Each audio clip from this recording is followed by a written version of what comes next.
So here's a question for you. Would you benefit from ongoing support to improve your sales conversations and ultimately close more business? The Sales Maven Society offers you daily support for your urgent sales questions, an extensive library of bite-sized trainings to hone your selling skills, and monthly live coaching calls where you receive individualized coaching from me specific to your business so that you're able to remove any bottlenecks in your sales process. This is the most robust sales coaching program around for an incredible value of only $147 a month. And you can join now for your first month for only $47. You get access to absolutely everything, including the live coaching calls with me. Come check it out and see if this is the place for you to really elevate your business to the next level. You can do this by going to yoursalesmaven.com/society, hit the join now button. And then when it takes you to that page, enter this code, the number 4, the number 7, and the word trial, TRIAL. So 47 trial, all one word, and you'll be a member. I can't wait to see you in there. Now, here's the podcast.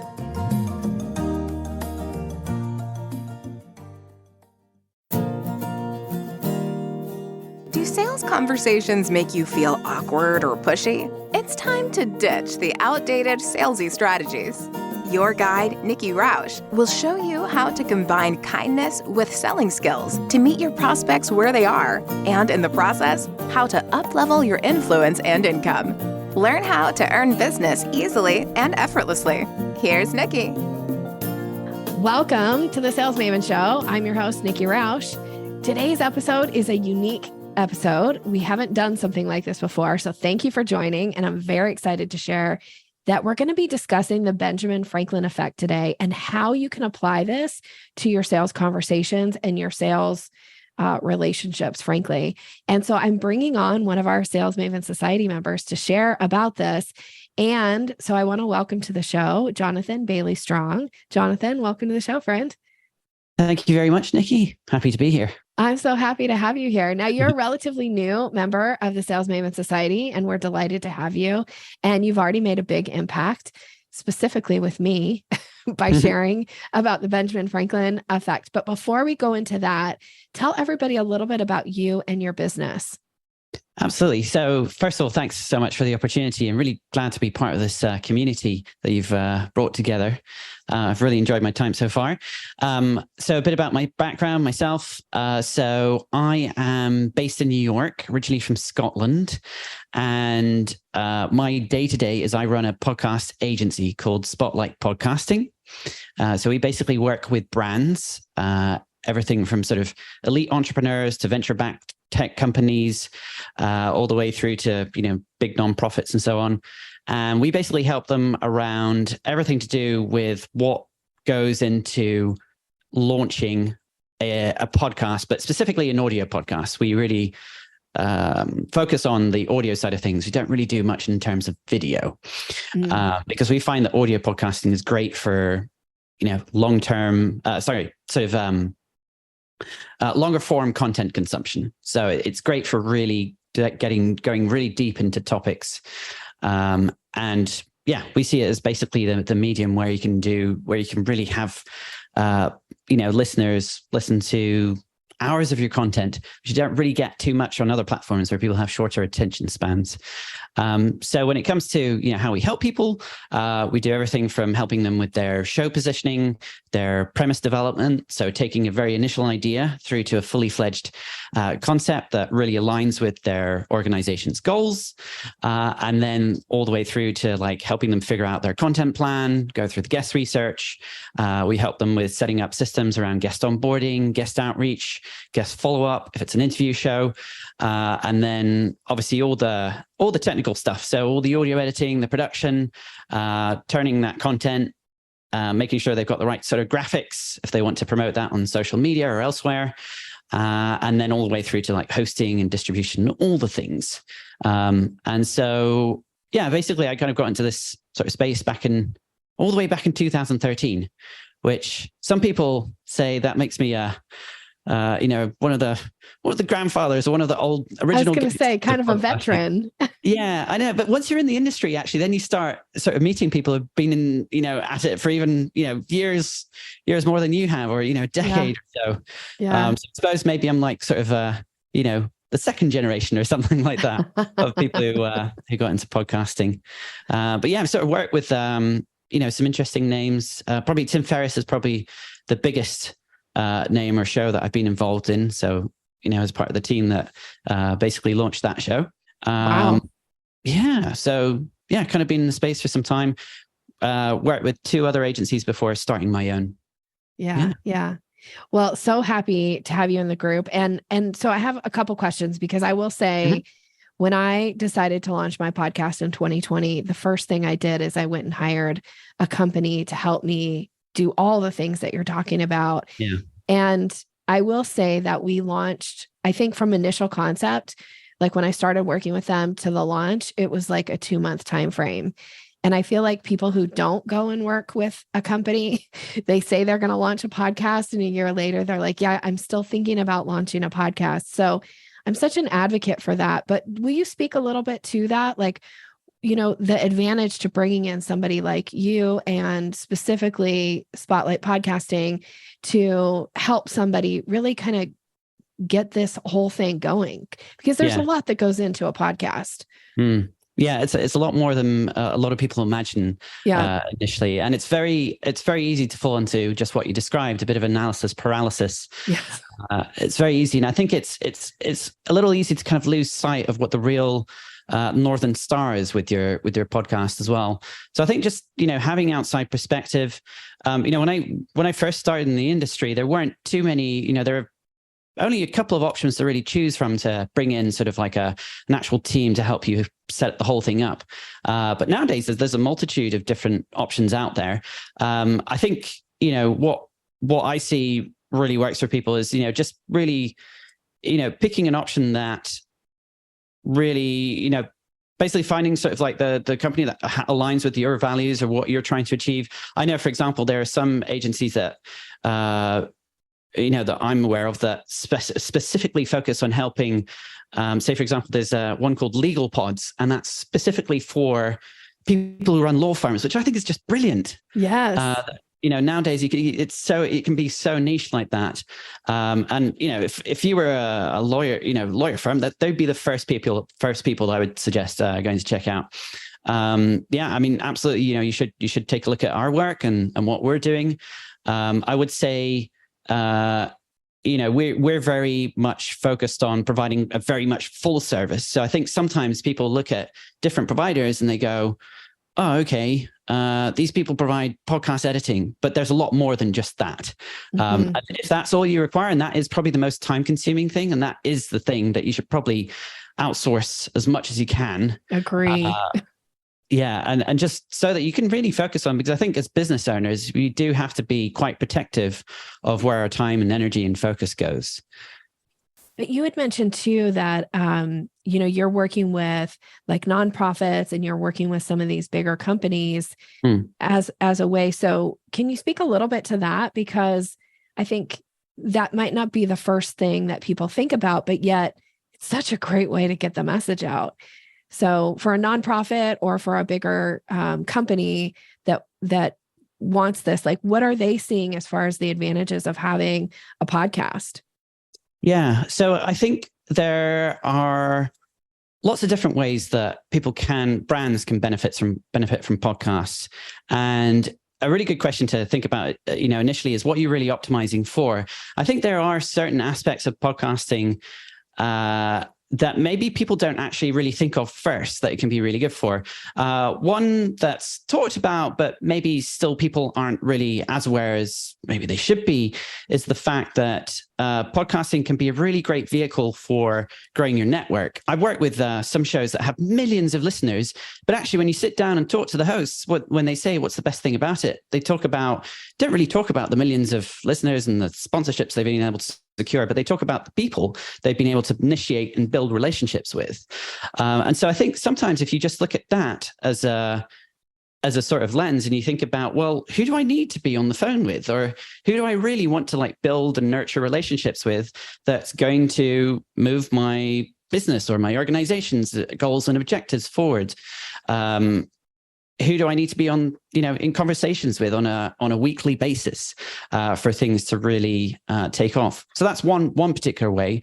Another way is, essentially, so for example, working with a big nonprofit. I can't actually really say the name, but most people have heard of it.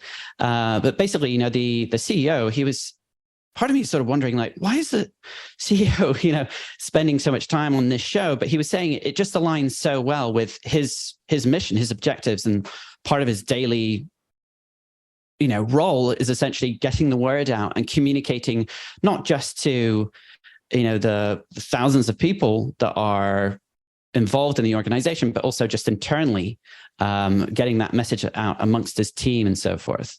So there are things like internal podcasting. Another example, working with two professors from a university, and they're basically, they have a lot of sort of research and a lot of science-based studies that they're doing, but lots of people just don't know about. And they want to basically have a show that is less sort of academically stuffy, more accessible, and kind of, just basically, allows people to just find out more about exactly what they're doing, and let them share that sort of message for the world, because they know there's a lot of value that their research can bring that most people just have no idea about. I love all those examples that you gave. That was brilliant. I want to just speak to one in particular or what came to mind is I was thinking, I support a lot of and work with a lot of small businesses and solopreneurs that are specifically targeting corporate, right? Like they're going after, they want these big, small to medium to big size companies that they're working with.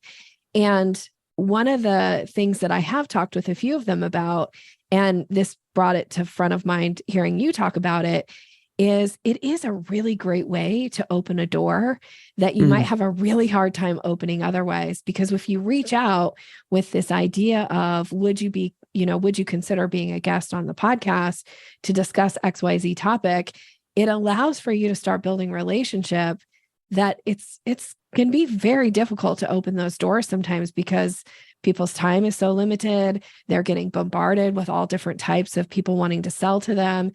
And if you can start with this approach of, hey, let's come on the podcast, let's talk about XYZ topic that they're knowledgeable about, and it would bring value, and it starts that relationship it's such a brilliant way. So I love it from that aspect of a marketing and a sales component. Yeah, I do agree.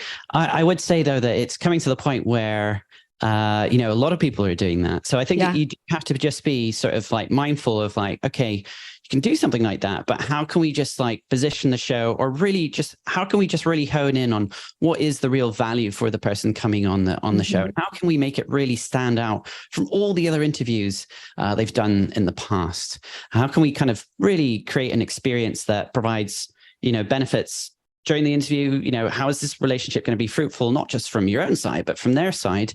And post interview, don't just like kind of just do one and done. Oftentimes, with these interview podcasts, it's often a revolving door. You get one podcast, you're on to the next and the next and the next. Yeah. And kind of, it's like they all turn into more or less the same thing. But if you can provide an experience where it's not just about that, you're always just thinking about, okay, how can we help each other just going forward? So how can this just be the start of, a long relationship that can be fruitful from both sides? And that's something that people can come and work with you and strategize on. Yes? Absolutely. Yeah. Yeah. I think that is so smart. If you're somebody listening right now, if you're thinking about this, definitely see if you can get on a call with Jonathan and see if this is the way for you to go. One of the things that I've noticed when I started doing expert interviews, and it's very specific around my background in neurolinguistic programming, and I have a set list of questions. One of the things that I find that is such a delight, one, I started doing it because I was meeting these really phenomenal people and I wanted my audience to be introduced to them. But the benefit for the guest who is saying yes to doing these interviews is oftentimes they'll say to me, I've never answered these types of questions before. And they're so excited about the answers that come out of it that I've actually had people develop programs and offers from it. I've had people say that and do this more than once, where they share this episode specifically. And actually, I just had a conversation with somebody I really admire recently. And he said to me, Nikki, I don't ever share podcast episodes when I go on as a guest because my audience has heard me talk about XYZ so many times. But this particular episode, I'm going to share multiple times with my audience because I've never talked about this with anybody else. And I get so many of that particular person, his people come back so often and listen to that podcast and then start listening to other podcasts. So there is something behind this idea of providing the guest with some value that they're going to be excited to either share or talk about or have gotten some value out of being a guest on your show. So I love that. Yeah, I agree. There's something that I do actually. Oftentimes when I'm sort of introduced to someone new, I'll see if they've been interviewed on a bunch of, in any podcasts. And I often find, there's a list of 10, but I always find there's like 1 or 2 interviews that really stand out for exactly the same reasons that you're saying. There's something about the chemistry they have or the topics they dive into or some of the conversations that end up being really scintillating and they really hook you. So that's, definitely something to think about as a host. Absolutely. Yeah. All right. Well, this has been really fun to have this conversation with you. And I want to get to the Benjamin Franklin effect. And just to give the audience a little background, we were on one of the live coaching calls for the society. And I don't even remember exactly how this came into this, but you had shared a link and then we started kind of having a conversation about it. And then after the call was over, you shared some additional information with me. And I was so fascinated. I'd never heard of the Benjamin Franklin effect before. So will you share a little bit with the audience about what it is? And then we'll just go from there.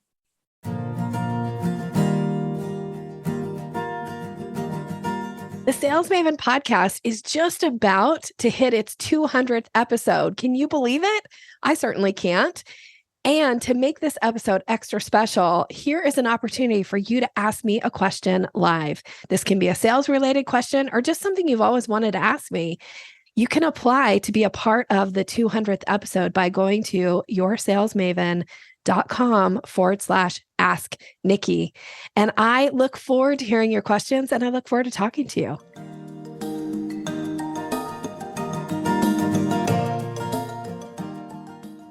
Absolutely.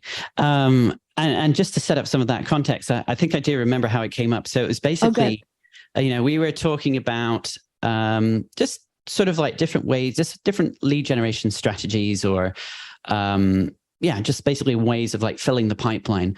And I was describing how, I'd like to give away sort of like a free gift to people and to lean into sort of that reciprocity, that people do you a favor back. And I think you just kind of like, you lasered in, you're like, wait, hold on a second. Aren't you making things like a little bit more difficult or complicated than they really need to be?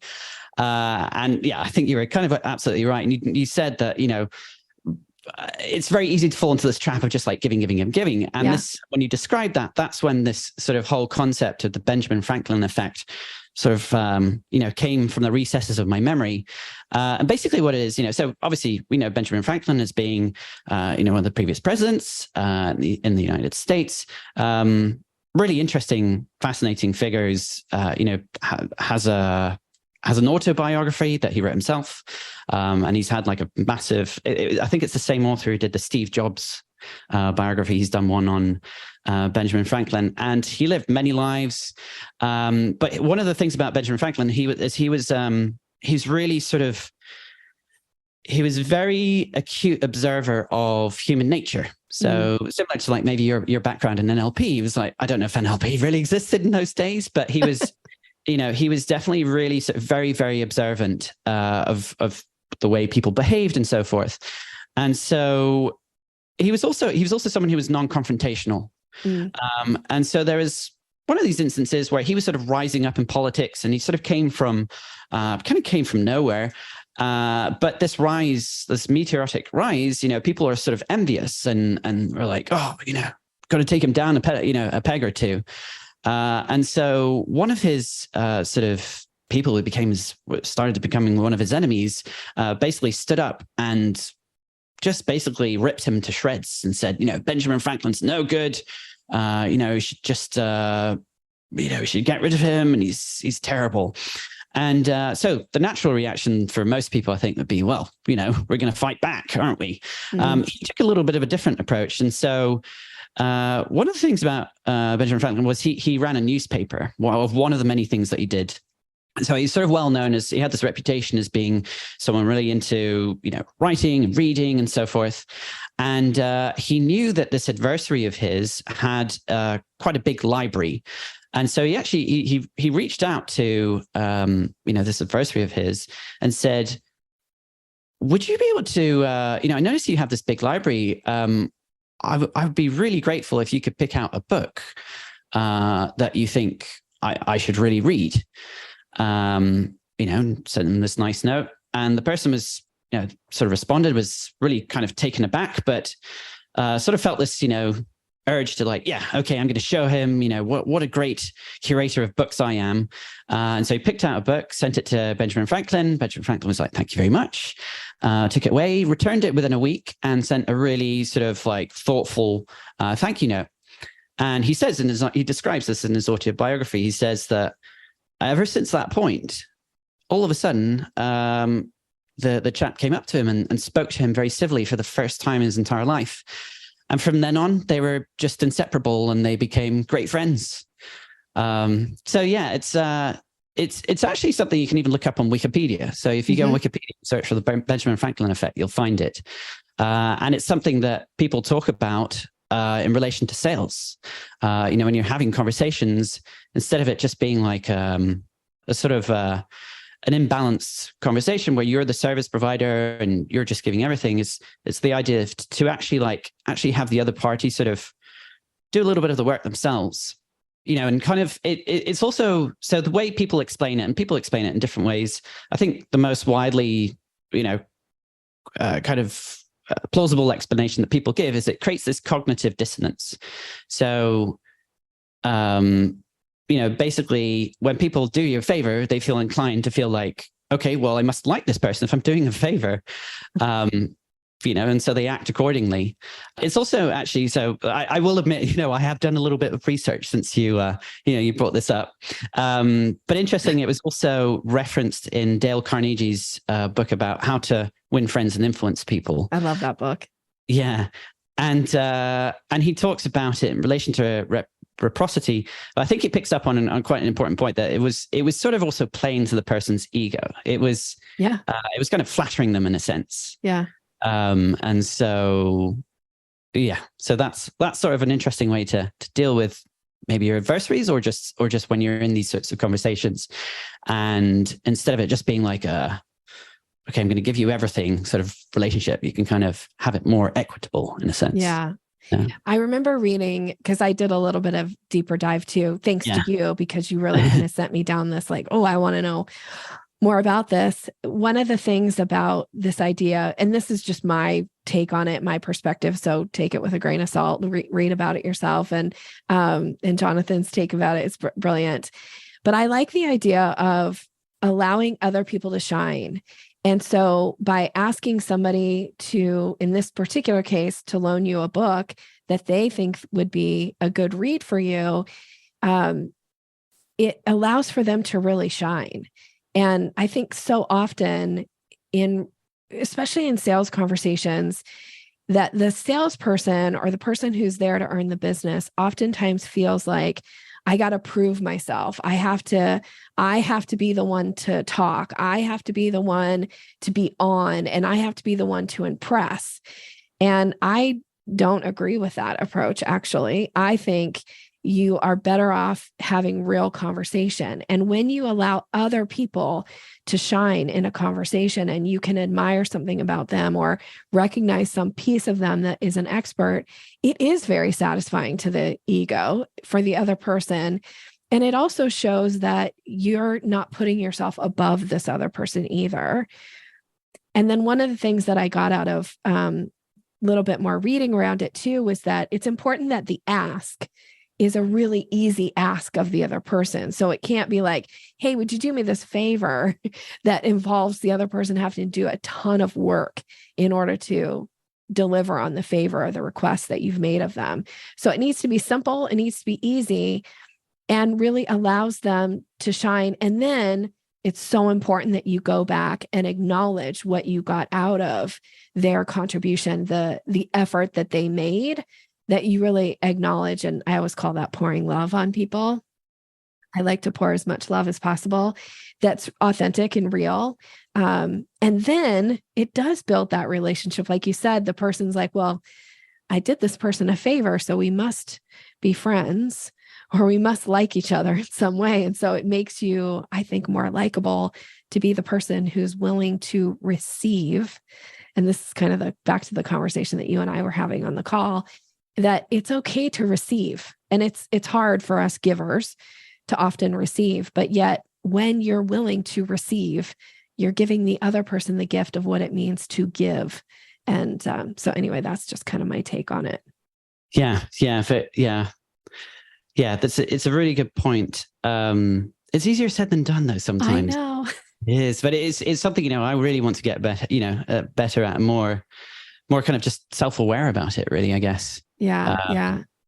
Probably one of my things I'd like to do with these sorts of things is test things out with my wife, just like whether it's, sort of like a verbal trait or something, or just like repeating the last words that she said, whatever it may be that I realize will probably help me in relationships and conversations. And I'll tell her, I'll be upfront. I'll be like, this is why I'm doing this. If you're wondering why I'm acting a little bit differently than usual. I sometimes say with NLP stuff and the stuff that I teach now and the stuff that I'm doing, oftentimes I say, don't even tell your significant other, just make some subtle changes and see how they respond. And if they ask, be honest about what's going on. But, all of my years of studying NLP, and one of the best things ever was that I had this kind of laboratory to like test all the time, because I was traveling so much for work and I was putting myself in these positions with, meeting new people every single day almost, and going in and doing these presentations. And I could bring in like what I had learned in my NLP training. And I would just subtly kind of test some things out and see how people responded.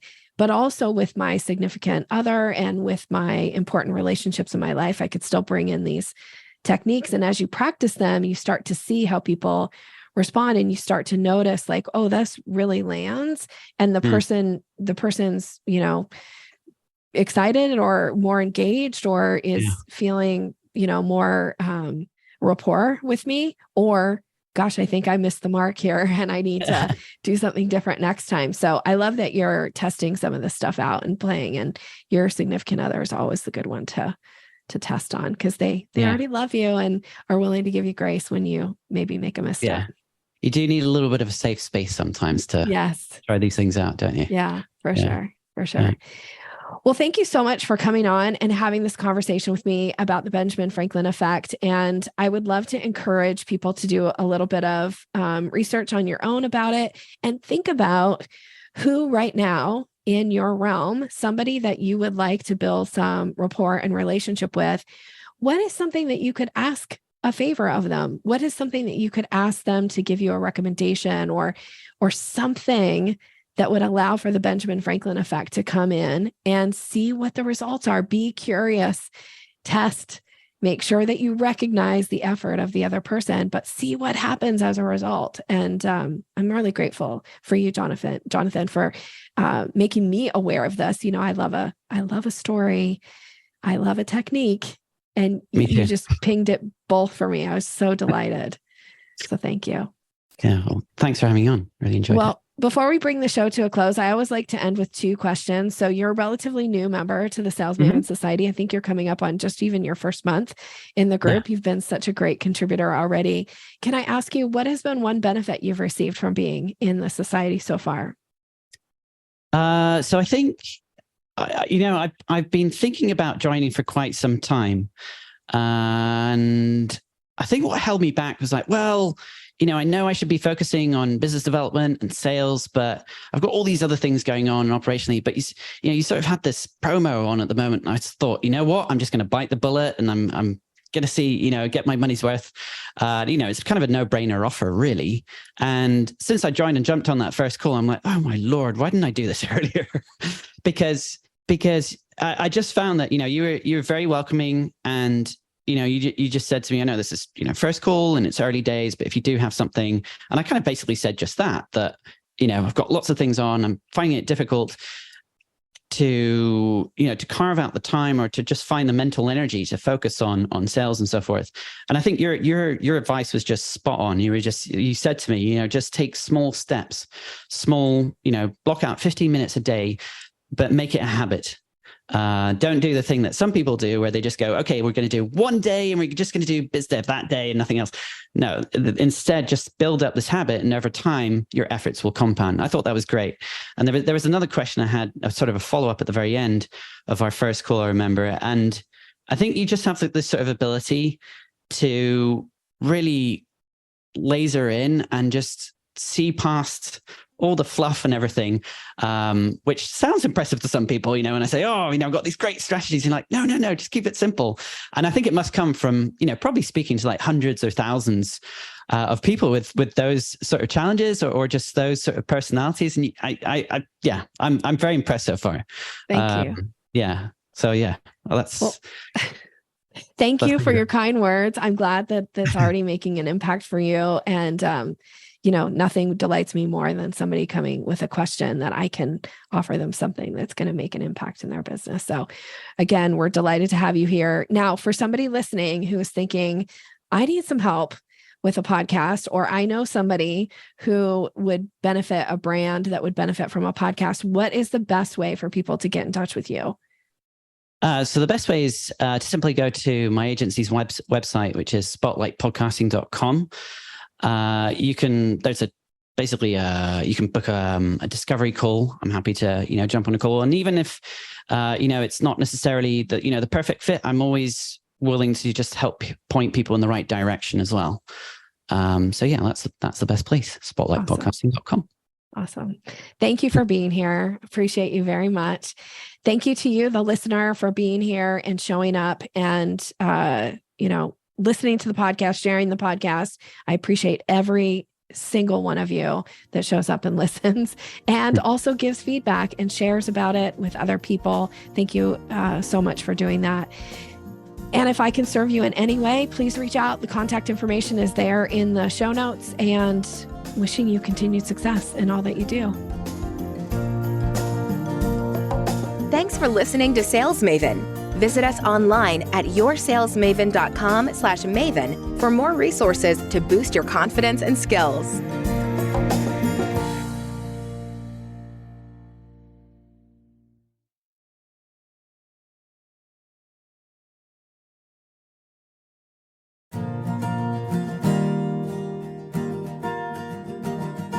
The Sales Maven podcast is just about to hit its 200th episode. Can you believe it?